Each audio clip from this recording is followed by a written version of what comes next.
लोग इस वीडियो में देखेंगे शिक्षण योजना। इसमें सबसे पहले कलांश रहेगा। कलांश में 4 कॉलम रहेंगे। पहला कॉलम है दिनांक, दूसरा है कक्षा, तीसरा है विषय और चौथा है समय।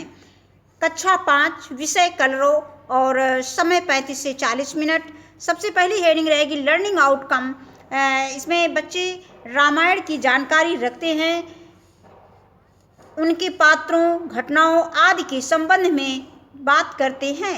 इसके बाद दूसरी हेडिंग रहेगी प्रकरण रघुकुल रीति। इसके बाद ये पाठ का नाम है जो पाठ में हमें क्लास में पढ़ाना है। और तीसरी हेडिंग रहेगी सीखने सिखाने की सामग्री। इसमें हमने पाठ्य पुस्तक कलरव लिया है और इसमें मोबाइल का प्रयोग और दीक्षा ऐप का भी प्रयोग कर सकते हैं मोबाइल की सहायता से। इसके बाद चौथी हेडिंग रहेगी सीखने सिखाने की प्रक्रिया गतिविधियाँ। इसमें भी 4 कॉलम रहेंगे। पहला कॉलम है क्रम संख्या, दूसरा है चरण, तीसरा है समय और चौथा है आकलन के तरीके। इसमें पहली हेडिंग रहेगी शिक्षण चरण की, शिक्षण के शुरुआत में। इसके लिए समय निर्धारित है 5 मिनट। सहभागिता व प्रतिक्रिया देकर बच्चों का आकलन करेंगे। शिक्षक बच्चों से महाभारत के संबंध में बात करेंगे और बच्चों से उनके पात्रों व उसमें घटित होने वाली घटनाओं के विषय में बात करेंगे तथा बीच बीच में बच्चों को भी प्रश्न पूछने का अवसर देंगे। अगली हेडिंग आती है शिक्षण के बीच में, ये खा है, दूसरी हेडिंग है। इसके बाद इसमें समय निर्धारित है 20 से 25 मिनट और सहभागिता व प्रतिक्रिया देकर बच्चों का आकलन करेंगे। शिक्षक बच्चों को अपनी पाठ्य पुस्तक कलरव में पृष्ठ संख्या 119 पाठ 21 रघुकुल रीति नामक पाठ खोलने को कहेंगे। शिक्षक बच्चों को पाठ में बने चित्रों का अवलोकन करवाते हुए बच्चों से पाठ के संबंध में बातचीत करेंगे और विषय वस्तु के विषय में पाठ्य विषय वस्तु के विषय में बच्चों को बताएंगे। अब शिक्षक पाठ का आदर्श वाचन करेंगे और बच्चे शिक्षक के साथ शब्दों पर उंगली फेरते हुए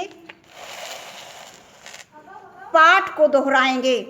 अब शिक्षक बच्चों को पाठ का सारांश बताएंगे। इसके बाद अगली हेडिंग आती है सारांश। अब सारांश, राजा दशरथ के दरबार में एक बार महर्षि विश्वामित्र यज्ञ करवाने के लिए पधारे।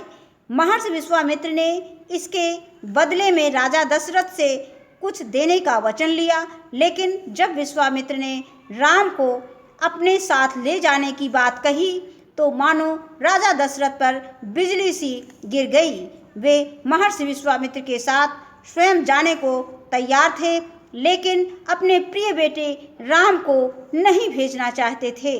महर्षि विश्वामित्र अपने साथ राम को इसलिए ले जा रहे थे कि यज्ञ में बाधा डालने वाले 2 राक्षसों का वध केवल राम ही कर सकते हैं, लेकिन राजा दशरथ के लिए राम को भेजना मुश्किल हो रहा था। इसके बाद गुरु वशिष्ठ ने उन्हें समझाया कि वे राम की चिंता ना करें। विश्वामित्र एक सिद्ध पुरुष हैं, उनके सानिध्य में राम अनेक प्रकार की नई विद्याएं सीख सकेंगे। वशिष्ठ ने उन्हें रघुकुल की रीत का स्मरण कराया कि वे दिया हुआ वचन वापस नहीं ले सकते। अंत में राजा दशरथ ने दुखी मन से महर्षि विश्वामित्र के साथ राम और लक्ष्मण को भेजने के लिए तैयार हुए। अत्यंत गंभीर माहौल में माता पिता व सभी गुरुजनों का आशीर्वाद लेकर राम और लक्ष्मण विश्वामित्र के साथ जंगल की ओर प्रस्थान किया। इसके बाद अगली हेडिंग आती है शिक्षण के अंत में। इसके लिए समय निर्धारित है 10 मिनट। प्रश्नोत्तर व बातचीत के द्वारा बच्चों का आकलन करेंगे। शिक्षण के अंत में शिक्षक बच्चों से पाठ से संबंधित प्रश्न पूछेंगे। इसमें हमने पहला प्रश्न लिया है राम कौन थे और दूसरा प्रश्न लिया है विश्वामित्र ने महाराजा दशरथ से राम को क्यों मांगा। इसके बाद आगे भी कुछ प्रश्न हमने शामिल किए हैं। तीसरा प्रश्न है विश्वामित्र अपना क्रोध व्यक्त क्यों नहीं कर रहे थे। विश्वामित्र अपना क्रोध क्यों नहीं व्यक्त कर रहे थे। और चौथा प्रश्न हमने लिया है गुरु वशिष्ठ ने महर्षि विश्वामित्र के साथ रहने पर राजकुमार राम को होने वाले लाभों के बारे में महाराज दशरथ को क्या बताया। इसके बाद अंतिम प्रश्न हमने लिया है, राजा दशरथ कहाँ के राजा थे। इसके बाद आता है श्यामपट्ट कार्य। शिक्षक कठिन शब्दों का अर्थ श्यामपट्ट पर लिखेंगे और बच्चों को उसे अपनी कॉपी पर लिखने को कहेंगे। शब्द अर्थ से गहन, गहन मीन होता है गहरी। आशंका का अर्थ है भय, बिजली गिरना, सन्न रह जाना। अनिष्ट का अर्थ होता है अशुभ। सूचक का अर्थ है सूचना देने वाला। खिन्न का अर्थ है दुखी। आग्रह का अर्थ है हठपूर्वक प्रार्थना। और स्वास्थ्यवाचन का अर्थ है मंगल पाठ। इसके बाद तत्पर का अर्थ है तैयार। अनुष्ठान का अर्थ है धार्मिक कृत्य। सशंकित का अर्थ है डरा हुआ। और इसके बाद है संहार का अर्थ है नाश। और नितांत का अर्थ है अत्यधिक। इसके बाद अगली हेडिंग आती है प्रदत्त कार्य, गृह कार्य, असाइनमेंट। इसको इंग्लिश में असाइनमेंट कहते हैं। शिक्षक बच्चों को घर से पाठ को पढ़कर व कठिन शब्दों को अपनी कॉपी पर लिख कर लाने को कहेंगे।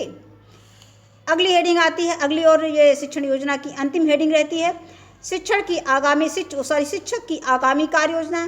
कक्षा शिक्षण के दौरान बच्चों के आकलन व फीडबैक में आई कठिनाइयों को ध्यान में रखते हुए शिक्षक आगामी कार्य योजना का निर्माण करेंगे या आगामी कार्य योजना बनाएंगे। धन्यवाद।